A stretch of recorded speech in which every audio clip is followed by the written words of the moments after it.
भाई मैं सबसे पहले आपसे पूछती हूँ, आप संविधान मानते हैं ना? बिल्कुल मानते हैं। तो संविधान के समय शपथ लेते वक्त फिलिस्तीन क्यों याद आ रहा था? फिलिस्तीन ने अपना highest civilian award Modi ji को दिया है। आपके नेता बोलते हैं जय फिलिस्तीन, और मोदी जी के लिए उन्होंने जय जयकार किया फिलिस्तीन की सरकार। भारत के अनादिकाल से आज तक के जिन महापुरुषों का नाम लिया जाता है उसमें महात्मा गांधी का भी है, परंतु मैं दर्शकों से कहता हूं जाके चेक करिए, 1956 में बीबीसी को दिया गया डॉक्टर अंबेडकर का इंटरव्यू, उनकी आवाज में अवेलेबल है। उसमें महात्मा गांधी जी के बारे में क्या क्या कह रहे हैं मैं बोलना नहीं चाहता, जिन्होंने कहा पूरे देश ने अपना हीरो माना। डॉक्टर अंबेडकर के शब्दों में देखिए, उन्होंने महात्मा गांधी से तो साफ इनकार किया, और बाकी क्या क्या बोला ये उनके ऊपर देखिए। जिनके पास पैसा था, इशरतों के ठाट थे और ऐश के असबाब थे, मीना सुराही गुलबदन साकी शराबो आप थे, वो कहते आज हम मजलूम हो गए। जय श्री राम मित्रों, जब मौलाना ने विष्णु जैन के ऊपर ये सवाल उठाया और उनसे ये बोला कि विष्णु जैन आप तो हिंदू नहीं हैं, आप गैर हिंदू हैं और आप बौद्ध धर्म से बिलोंग करते हैं, फिर भी आप हिंदू मंदिरों के लिए कोर्ट में क्यों लड़ाई लड़ रहे हैं? इस पर विष्णु जैन जी ने इतना तगड़ा जवाब दिया कि बेचारे उस मौलाना की बोलती बंद हो गई। और बात जब हमारे सनातन धर्म की हो रही हो और वहां पर सुधांशु त्रिवेदी जी हो,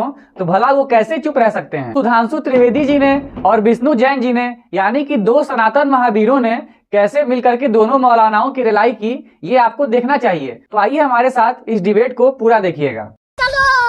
उन्होंने कहा कि मैं गैर हिंदू हूं। मैं अपने बिहाफ पे और जितने मेरे जैन मुनि हैं जिनको मैं नमस्तु करता हूं, उनके बिहाफ पे कहना चाहता हूं कि जैन समाज हिंदू समाज का अभिन्न अंग है। तो जो ये बोल रहे हैं कि हम अलग हैं या हिंदू समाज अपने आप को हिंदू समाज का व्यक्ति नहीं मानते हैं, ये गलत बोल रहे हैं। मैं उतना ही सनातनी और उतना ही जैन हूं, हम दोनों एक दूसरे के अभिन्न अंग हैं। अगर आपको जैन सभ्यता को समझना है तो जाकर रणकपुर के जैन मंदिर को देख लीजिए, जहां पे भैरव भैरवी की पूजा होती है और हमेशा हिंदू और जैन मंदिर साथ में बने। पहली बात, 2013 में फरवरी में अखिलेश सरकार आई थी तो हमारे लखनऊ में एक बुद्धा चौक होती थी, बुद्धा पार्क होता था और महावीर चौक थी। वहां पे महावीर जी की मूर्ति तोड़ दी थी नमाज के बाद, ठीक है। बुद्धा जी की मूर्ति, वीडियो है उसका, उसके ऊपर पेशाब की गई थी, ठीक है। मैं नेशनल चैनल जब आजाद मैदान में अमर जवान ज्योति तोड़ी और सुनिए, और नाविका जी हमने रिप्रेजेंटेशन दिए गवर्नमेंट को कि हमारी महावीर स्वामी की मूर्ति को वापस स्थापित करिए। सरकार ने नहीं किया। जस्टिस उमानाथ सिंह साहब की बेंच थी, हम लोग ने याचिका की, कोर्ट ने कहा जो पहले मूर्ति थी उससे भव्य मूर्ति वहां पे इमीडिएट लगाई जाए, हाईकोर्ट के आदेश के बाद निकली।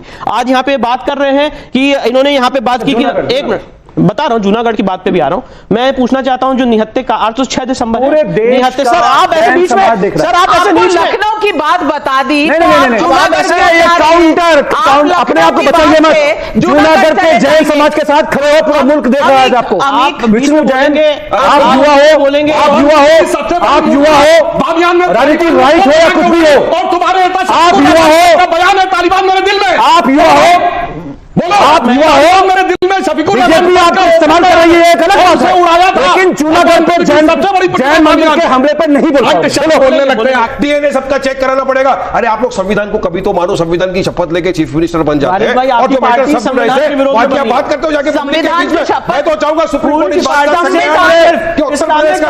नहीं वारिस भाई, मैं सबसे पहले आपसे पूछती हूँ, आप संविधान मानते हैं ना? बिल्कुल मानते हैं। तो संविधान के समय शपथ लेते वक्त फिलिस्तीन क्यों याद आ रहा था? फिलिस्तीन ना, ठीक है, आ रहा था। सुनिए, नंबर 1। नंबर 2, संविधान मानते हैं ना? बिल्कुल मानते हैं। तो सुप्रीम कोर्ट के चीफ जस्टिस डीवाई चंद्रचूड़ ने कहा अगर प्लेसेस ऑफ वर्शिप एक्ट भी माना जाए तो भी कैरेक्टर कैसा था ये सर्वे करने में कोई दिक्कत नहीं है, बदलने में दिक्कत। दोनों का जवाब। पहले फिलिस्तीन पे बात हुई, मुझे बताओ सुधांशु जी, आप तो बीजेपी के प्रवक्ता है, भारत सरकार का फिलिस्तीन के ऊपर क्या ओपिनियन है? फिलिस्तीन नहीं है भारत का। सुनिए, अटल बिहारी वाजपेयी ने फिलिस्तीन का समर्थन किया, भारत देश फिलिस्तीन का समर्थन कर रहा है, एड भेज रहे हैं, फिलिस्तीन को समर्थन कर रहा है कि नहीं? भारत आप बताइए, ऑफिशियल स्टैंड भारत का है या नहीं है? है भारत का स्टैंड? आप क्या बोलेंगे, आप बताइए। आपने कहा जजमेंट की बात। फिलिस्तीन ने अपना highest civilian award Modi ji को दिया है। आपके नेता बोलते हैं जय फिलिस्तीन, और मोदी जी के लिए उन्होंने जय जयकार किए फिलिस्तीन की सरकार ने। गजब बेइज्जती है।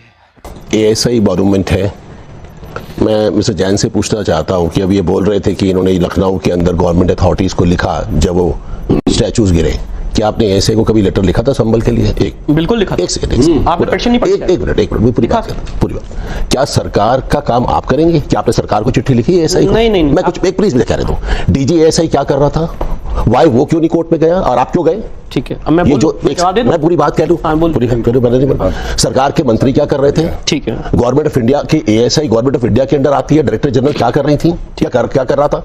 मेरा एक सबमिशन है, क्या हम देश को, मैं आज बैठ के सुन रहा था, इस देश का हीरो महात्मा गांधी था, जिसने देश में आजादी दिलाई अंग्रेजों से लड़कर। भगत सिंह भी थे। एक सुनिए, मैं कुछ और कह रहा हूं, भगत सारे फ्रीडम फाइटर्स थे, सारे फ्रीडम फाइटर्स थे। एक माँ बाप के 4 बच्चे घर में होते हैं, सारे 4 बच्चे जो होते हैं उनमें जो बड़ा होता है, जो ज्यादा अच्छा काम करता है, उसको इंपॉर्टेंस ज्यादा मिलती है। तभी फादर ऑफ द नेशन कहा था। छोटे बच्चे को माँ जो कमजोर होता है, कभी कभी 4 में से बीच वाला कमजोर हो जाता है, उसको ज्यादा प्यार करती है। ये लोग कम थे, इस देश को सेकुलर रखा गया था। हम लोग अनडिवाइडेड इंडिया से आए हैं, हम लोग खाली हाथ आए थे। हमें मालूम है कि हमें कितना प्यार नेहरू जी ने, महात्मा गांधी के समय में कांग्रेस की सरकारों ने कितना दिल्ली के अंदर, जो आप लोग चल के, हम पंजाबी लोग वहां से खाली हाथ आए थे, मेहनत करके हमें खड़ा किया हम लोगों ने। रुको जरा, सब्र करो। मैं महात्मा गांधी जी के प्रति पूर्ण सम्मान व्यक्त करते हुए संघ के प्रातः स्मरण में भारत के अनादिकाल से आज तक के जिन महापुरुषों का नाम लिया जाता है उसमें महात्मा गांधी का भी है। परंतु मैं दर्शकों से कहता हूं, जाके चेक करिए, 1956 में बीबीसी को दिया गया डॉक्टर अंबेडकर का इंटरव्यू, उनकी आवाज में अवेलेबल है। उसमें महात्मा गांधी जी के बारे में क्या क्या कह रहे हैं मैं बोलना नहीं चाहता। जिन्होंने कहा पूरे देश ने अपना हीरो माना, डॉक्टर अंबेडकर के शब्दों में देखिए, उन्होंने महात्मा गांधी से तो साफ इनकार किया और बाकी क्या क्या बोला ये उनके ऊपर देखिए। अब दूसरी बात, इन्होंने कहा वो लोग कम थे, मुस्लिम कमजोर थे, इसलिए उनका साथ दिया। मैं पूछना चाहता हूं, जब ये मुल्क आजाद हुआ 560 रियासतें थी, कोई पारसी रियासत आप बता सकते हैं? नहीं।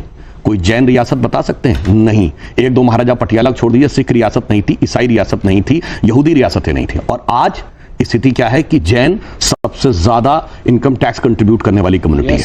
आज सिख सबसे ज्यादा एंटरप्रेन्योर कम्युनिटी है, और छोटी सी कम्युनिटी पारसी। आज आप समझिए, चाहे हमारा first nuclear scientist Homi Bhabha से लेके फर्स्ट फील्ड मार्शल मानेकशॉ से लेके कितने लोग हुए, मगर आप कह रहे हैं कमजोर थे। अरे साहब, उत्तर से दक्षिण तक रियासतें थी। नवाब पटौदी, नवाब लखनऊ, नवाब भोपाल, नवाब जूनागढ़, हैदराबाद के निजाम भरे पड़े हुए थे। और उसके बाद जिनके पास पैसा था, इशरतों के ठाट थे और ऐश के असबाब थे, मीना सुराही, गुलबदन साकी, शराबो आप थे, वो कहते हैं आज हम मजलूम हो गए। जाके चेक करिए 1931 के सेंसस में यूपी में जानते क्या था? कास्ट वाइज डाटा इसलिए मैं कर रहा हूं, 8 या 9% थी रेट ऑफ लिटरेसी।